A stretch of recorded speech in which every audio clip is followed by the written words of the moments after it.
మాజీ ఉప ప్రధాని బాబు జగ్జీవన్ రామ్ 40వ వర్ధంతి ఆదివారం బీజేఆర్ కమిటీ ఆధ్వర్యంలో ఘనంగా నిర్వహించారు. రైల్వే స్టేషన్ ఐతానగర్లోని బాబు జగ్జీవన్ రామ్ విగ్రహాలకు బీజేఆర్ కమిటీ అధ్యక్షుడు మేకల సురేష్, కార్యదర్శి నలుపుర్తి సద్గుణరావు తదితరులు పాల్గొని పూలమాలలు వేసి ఘనంగా నివాళులర్పించారు.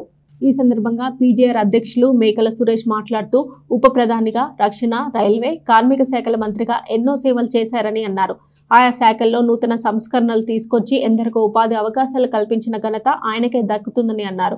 ఈ కార్యక్రమంలో కోశాధికారి సిద్దిల కమలాకర్, తెనాలి రవికాంత్ శ్యామ్, ఎడ్లపల్లి అనిల్, మేకల కృష్ణకాంత్, ఉయ్యూరు అవినాష్, గాజులవర్తి రాజేష్, పినపాటి సురేష్ తదితరులు పాల్గొన్నారు.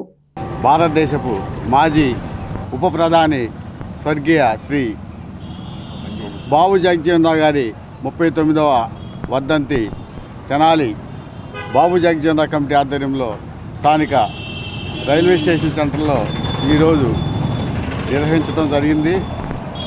తాను ఉప ప్రధానిగా ఉన్న సమయంలో అనేక మంత్రి పదవులను అధిరోహించి భారతదేశ యొక్క భవిష్యత్తుకు దిశానిర్దేశం చేసిన మహనీయ వ్యక్తి బాబు జగ్జీవన్ రావు గారు.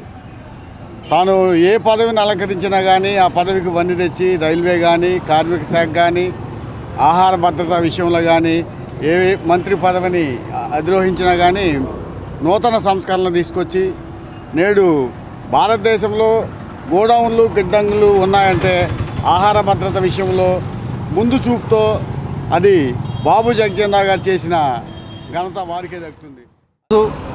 తెనాలి పట్టణంలో బీజేఆర్ కమిటీ ఆధ్వర్యంలో డాక్టర్ బాబు జగ్జీవన్ రావు భారతదేశ ఉప ప్రధాని వర్ధంతిని ఘనంగా నిర్వహించి ఆయన చేసిన సేవలను అదేవిధంగా మేము కమిటీని ఒక బీజేఆర్ కమిటీ ఒక ట్రస్ట్ ఏర్పాటు చేసి ఆ మహనీయుడు సేవలు చేసిన దాన్ని ఆ ఆచరణలోకి తీసుకొని వెళుతూ అటు విద్యార్థులకు కానీ ఇటు సమాజంలో కానీ దళితులందరూ ఐక్యత కలిగి ఉండటానికి మా బీజేఆర్ కమిటీ ఎంతో ఎనలేని కృషి చేస్తూ ఉన్నది. అదేవిధంగా ఈ కమిటీ చేసే కార్యక్రమాలు ఇంకా ముందు ప్రక్షాళన చేసుకుంటూ మా అధ్యక్షుల వారు మన అందరిని ఐక్యతగా నడిపిస్తూ ముందుకు తీసుకెళ్తారని మనస్ఫూర్తిగా కోరుకుంటున్నాను. ఈరోజు